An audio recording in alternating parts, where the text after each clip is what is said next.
My name is Edward Thomson. I'm really excited to be here, and I'm really happy to see all the diversity efforts. I've never been on stage with it's not ASL, is it BSL? A BSL translator before, but I'm really excited. I'm really pleased, and I don't think I've ever been live transcripted either, so very exciting. I'm really happy to see that. I'm ready whenever you are. Great. So again, my name is Edward Thomson. I'm a product manager at GitHub. Today, I'd like to give you some top tips for using Git. I think that's very important whether you're on the dev side of the house, writing code, or on the ops side of the house using config as code or infrastructure as code.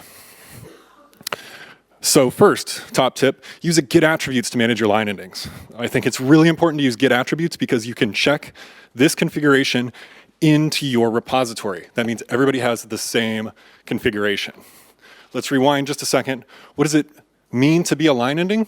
Well, if you're not familiar with this, on Unix systems, you use one character to say, hey, go to the next line in a text file. On Windows, you have two characters, a carriage return and a line feed.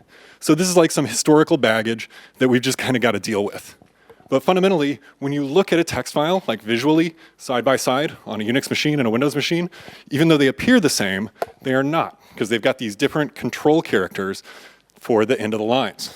Now, our goal here is really to have Git handle this for us, so that if I'm editing a file on a Windows machine, I get Windows line endings, check it in.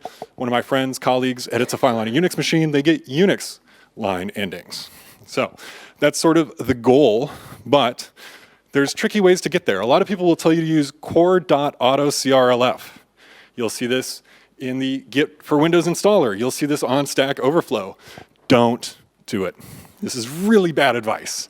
The problem with core.autocrlf is that everybody sets it independently. So you and I are working in the same repository. I set my core.autocrlf one way, you set it a different way. Now we're actually checking files into the repository in different formats. So when you have these two settings wrong, when you disagree on them, you get Unix-style line endings on Windows and Windows-style line endings on Unix. It's no good. It's the exact opposite of what you want, in fact. The nice thing about Git attributes is you check this into the repository, so everybody using that repository has the same settings. I recommend star text equals auto. That means the native line ending configuration on every platform. But fundamentally, I don't care what you put in there as long as you put something in there so that everybody agrees. That way, everybody has the same information going into the repository. You'll never run git status and see phantom changes. Tip number 2, use Git-LFS for binary files. I should probably clarify this a little bit because what does it really mean to be a binary file with Git? A lot of people think Git doesn't treat binary files well. That's kind of true. It's not really about whether it's binary or not. It's about the size. And so if you have one file that's really big, maybe it's a movie or an image, and it never changes, that's okay. Git fundamentally doesn't care about this. The problem is when you have a lot of binary files that change frequently. You're updating an image over and over again. That's because when you check that in, you'll get a copy of every revision in the repository. So when you run git clone, when you run git fetch, you'll get all of that data.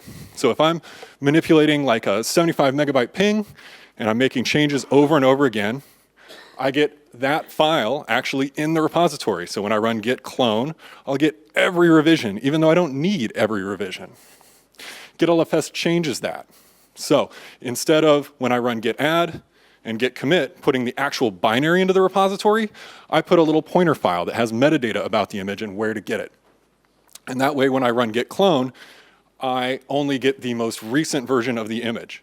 So I'll get all the metadata, all the historical information about the image, but when I go to check out that latest version, it'll only put the most recent version on disk.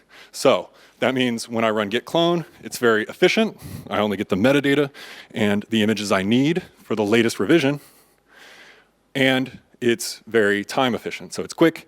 It doesn't take up a lot of disk space unnecessarily. Finally, top tip number 3, know how to recover data with Git. Because I've used Git for a long time. I've actually written parts of Git. And I still get rebase wrong every day. I'm sure you do too. It's okay. We'll start a support group later. In the meantime, know how to recover data when it goes wrong. First of all, the command git reflog is your friend. It will show you the branches that you've been on and the commits that you've been on so you can go back to them. Finally, git recover, it's an extra download. It's not part of Git, but it can show you the files that you've run git add on and never committed. So just run git add, then you can run git recover, and you'll get that data back, even if you never committed it. This was real quick, aka.ms git_top_tips, and thanks so much.